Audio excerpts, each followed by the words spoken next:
नमस्कार, मैं राकेश परमार और आप देख रहे हैं आपका बात। आपके बात की शुरुआत के सबसे पहले आज की सुर्खियों पर एक नजर। सुर्खियां प्रारंभ करने से पहले आज अर्थशास्त्र पर अपनी अच्छी पकड़ रखने वाले किसान नेता के रूप में मशहूर पश्चिमी उत्तर प्रदेश के जाट बहुल में अब तक भी अपना अच्छा खासा प्रभाव रखने वाले चौधरी चरण सिंह जी की आज जन्म जयंती है। मैं चौधरी चरण सिंह की जन्म जयंती पर अपने तरफ से उनको सादर प्रणाम करता हूं। चौधरी चरण सिंह के विचारों के मानने वालों और चौधरी चरण सिंह के योगदान को नमन करते हुए मैं अपनी बात को आगे बढ़ाता हूं। मित्रों, आज जो चीज हम देख रहे हैं, जो अर्थव्यवस्था में खुलापन आया, दुनिया में भारत का व्यवसाय बढ़ा और दुनिया का व्यवसाय भारत में बढ़ा, आज जो आधुनिक चीजों का हम इस्तेमाल कर रहे हैं, उन सब चीजों का योगदान था पालुपति वेंकट नरसिम्हा राव साहब का। पीवी नरसिम्हा राव के नाम से मशहूर भारत के पूर्व प्रधानमंत्री का आज पुण्यतिथि है।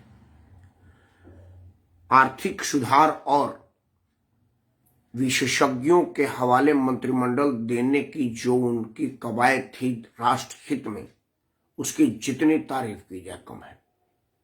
मैं कई बार अलग अलग चैनलों पर या अपने फेसबुक लाइव में भी या अपने कांग्रेस के मित्रों शुभचिंतकों से वार्तालाप में भी मैं कई बार ये कह चुका हूं या कहता रहता हूं कि अगर आदरणीय नरसिम्हा राव साहब के 5 साल की ही अगर पोस्टर बना दिया जाए कांग्रेस के द्वारा, तो मैं नहीं समझता कि उसको वोट मांगने की जरूरत पड़ेगी, उनको अपने विषय में कुछ कहने की जरूरत पड़ेगी।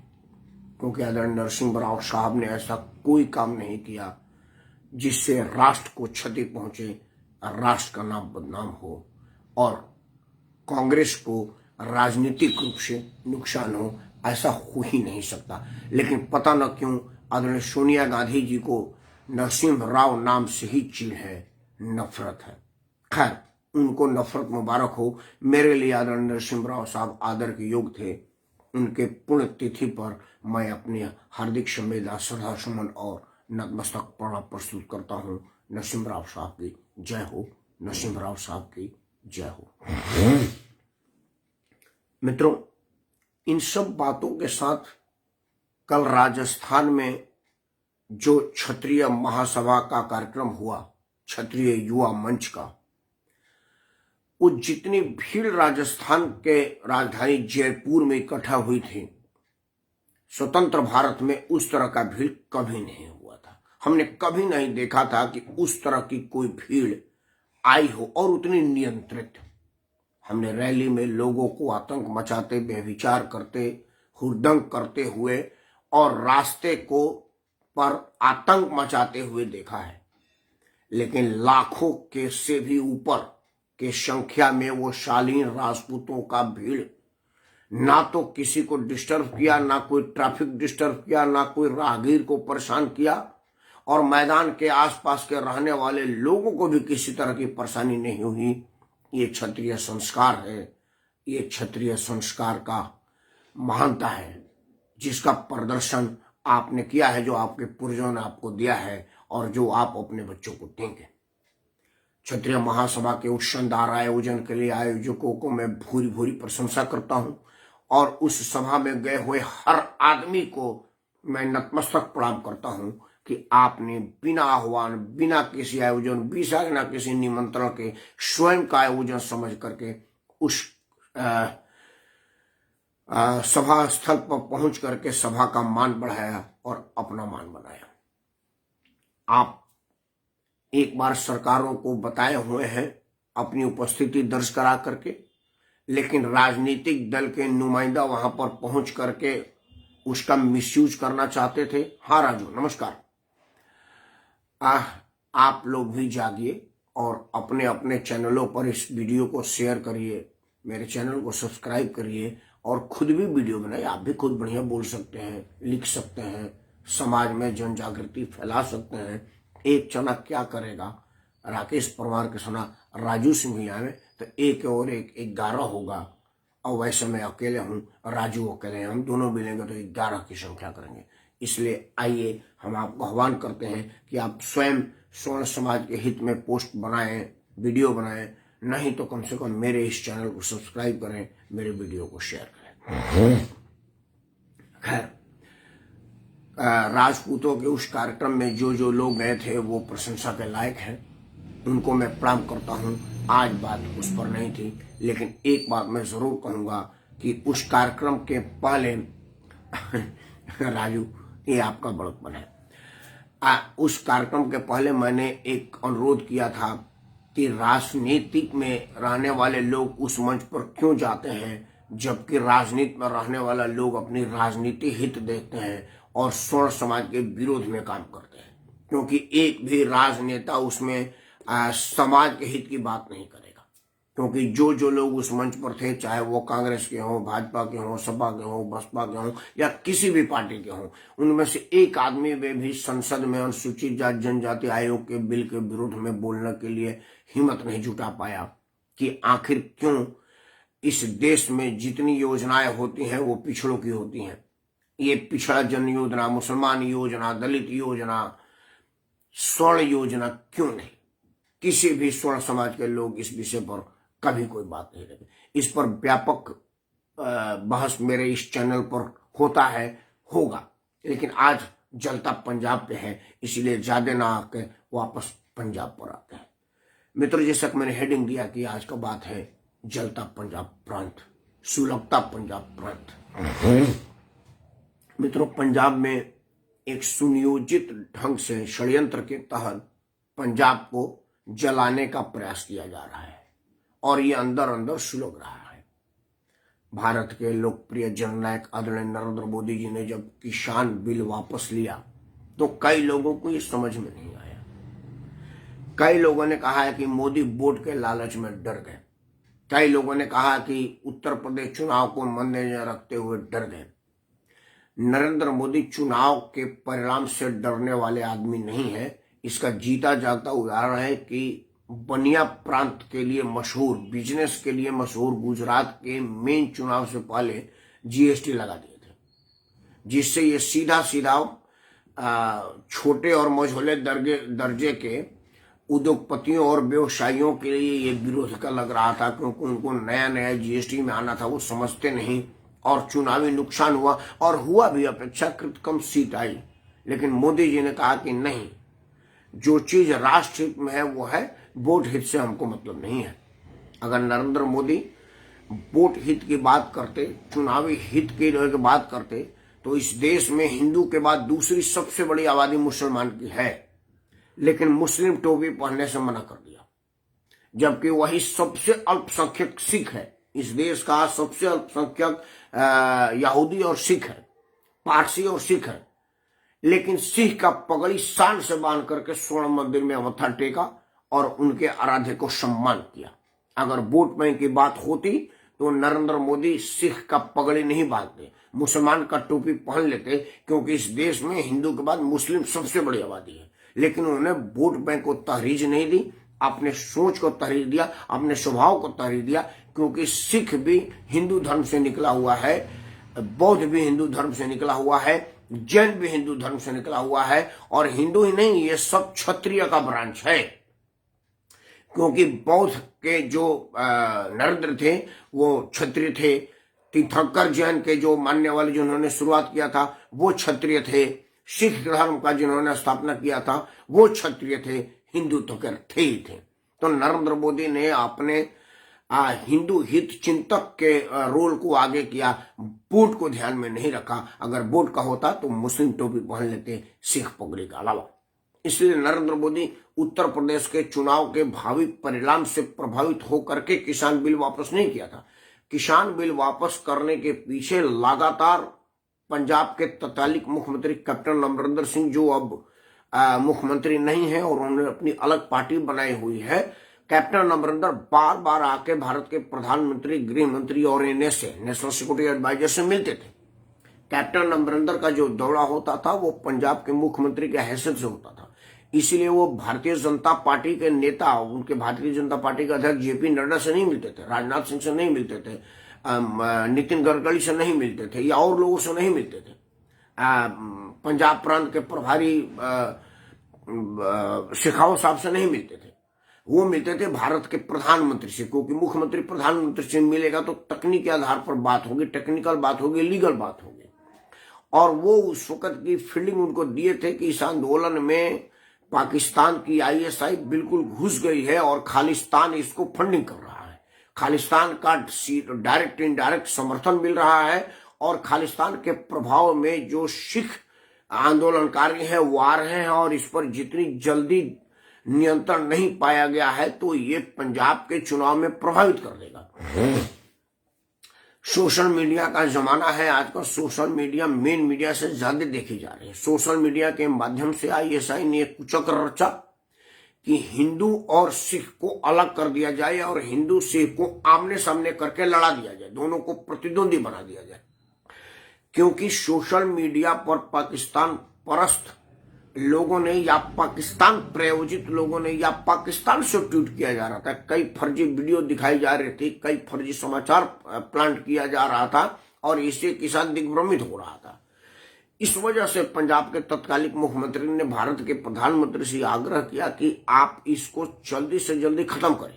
अब नरेंद्र मोदी के पास दो ऑप्शन होता था, या तो पहला ऑप्शन कि पुलिस का बल प्रयोग करा करके कूट पीट करके इसको हटा दिया जाए, खालिस्तान के मूवमेंट को और बल मिलता है इससे, और पाकिस्तान की आईएसआई यही चाहती थी क्योंकि आईएसआई के एजेंटों ने कई बार भारत के एस्टेब्लिशमेंट मतलब भारत सरकार को उकसाने का प्रयास किया कि भारत सरकार गुस्से में आ जाए और कहीं पर कोई बल प्रयोग हो जाए और पंजाबियों को और देश के किसानों को ये मौका मिल जाए समझाने के लिए कि देखिए तुम अन्नदाता हो, तुम देश को अन्न देते हो जिससे देशवासी भोजन करते हैं और उसी भोजन को करके तुम पर लठ बरसाया जा रहा है, ताकि विरोधाभास हो और खालिस्तान को अपना मोटो इंप्लीमेंट करने का असर हो।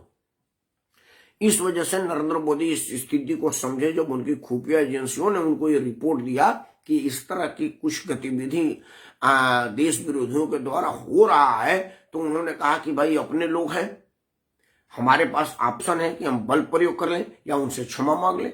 तो भारत का प्रधानमंत्री अपने लोगों के सामने झुका, बोला कि प्रणाम, बिल बड़ा बढ़िया था लेकिन हम समझाने में असफल रहे, इसलिए हम इसको वापस लेते हैं।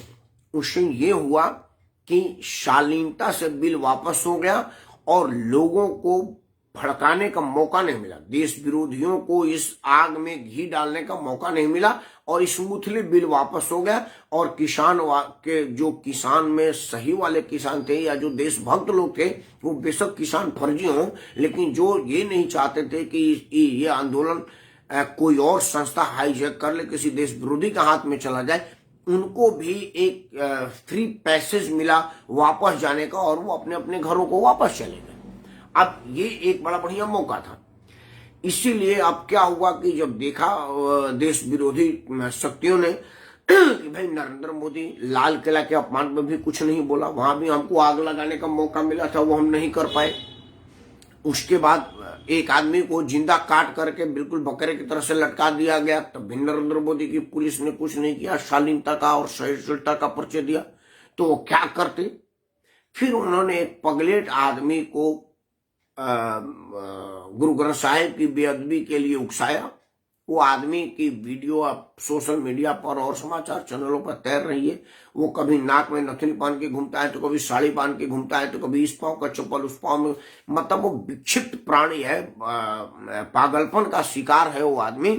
और हो सकता है मंदबुद्धि हो या टोटल पागल हो, क्योंकि सीसीटीवी में भी देख रहा है कि 10-12 घंटे से वो स्वर्ण मंदिर में टहल रहा था, कहीं 2 घंटे सो रहा था तो कहीं कर रहा था। स्वर्ण मंदिर में जो लोग जाते हैं वहां सोने के लिए नहीं जाते, वहां जाते हैं तो वहां गुरु ग्रंथ साहिब जी के दर्शन करते हैं, शांति का अनुभूत करते हैं, उस पवित्र सरोवर के पास बैठ करके मनन चिंतन करते हैं। वो यहाँ वहां जहां तहां सोया हुआ मिला, सीसीटीवी से सब पता चला। मतलब वो विक्षिप्त प्राणी था, वो कूदा और लोगों को ये बौला मचाने का मौका मिला कि ये बेअदबी हो रहा है। उसी साजिश को एक और पंजाब के शहर में बेअदबी का प्रयास किया गया, मतलब 2 दिन में 2 बेअदबी और तीसरा दिन बम ब्लास्ट। ये सब चीजें को सीक्वेंस मिलाइएगा तो पता चलेगा कि देश विरोधी शक्तियां पंजाब में को सुलगा रही हैं और वापस जो पाकिस्तान जल रहा था उस स्थिति पर लेकर के जा रही है। ये एक बड़ा बढ़िया मौका है कि नरेंद्र मोदी की सरकार ने त्वरित एक्शन लेते हुए एनआईए से जांच का आदेश दे दिया और एनएसजी कमांडो उस पर उसको कॉर्डर कर करके एनएसजी कमांडो वहां पर जा चुके हैं। राज्य सरकार को मौका ही नहीं दिया अपनी राजनीति गोटी खेलने का।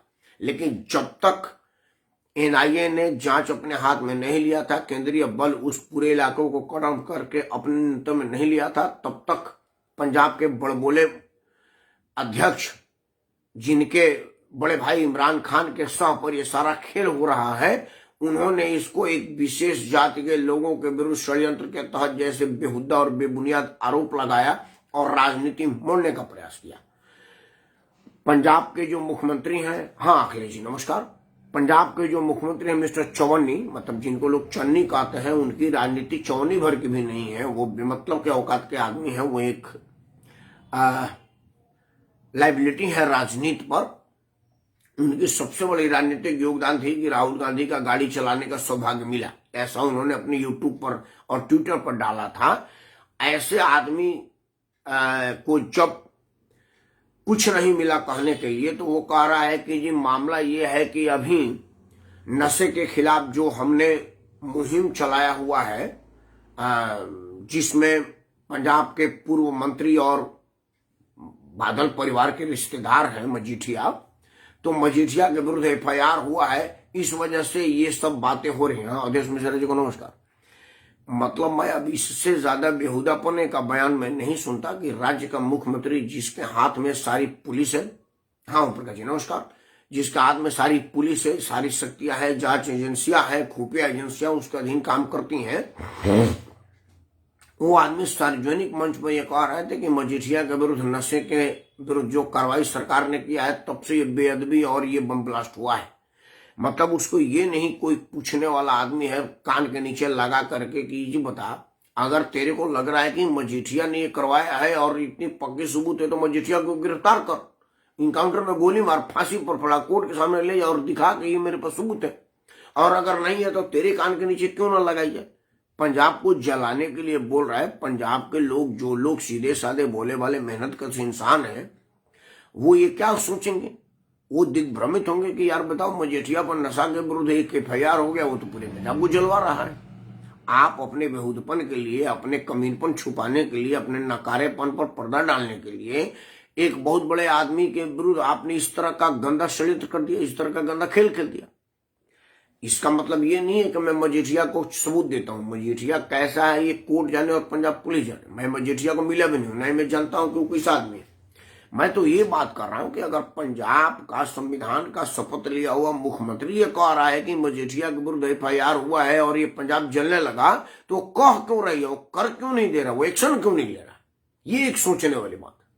क्योंकि तुझे तो सीधे एक्शन ले लेना चाहिए, तो अगर तुमको पता है तो, और नहीं पता वालों तो तुम्हारे विरुद्ध कौन एक्शन लिया जाए कि संविधान का शपथ लेकर राज्य का मुख्यमंत्री इस तरह की बेहूदपने का बयान कर रहा है। इन सब चीजों पर तुरंत नियंत्रण पाने के लिए नरेंद्र मोदी की सरकार ने तुरंत एनआईए को जांच का जिम्मा सौंपा और एनएसजी कमांडो वहां पर उतार दिया।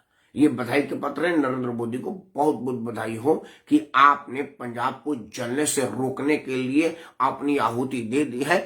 और अब जांच एजेंसियों का काम है कि चुनाव से पूर्व निष्पक्ष जांच हो और देशवासियों को सच्ची और पक्की और विश्वसनीय जानकारी मिले कि वो कौन शक्ति थी जिसने हरमिंदर साहिब को अपमान करने का प्रयास किया, या वो अपमान करने के नाम पर राजनीतिक खेल खेलने का प्रयास किया। दूसरा, वो कौन शक्ति थी जो लुधियाना में बम विस्फोट कराई, और वो कौन शक्ति थी जो पंजाब को जलाने की, पंजाब को सुलगाने का प्रयास कर रही है।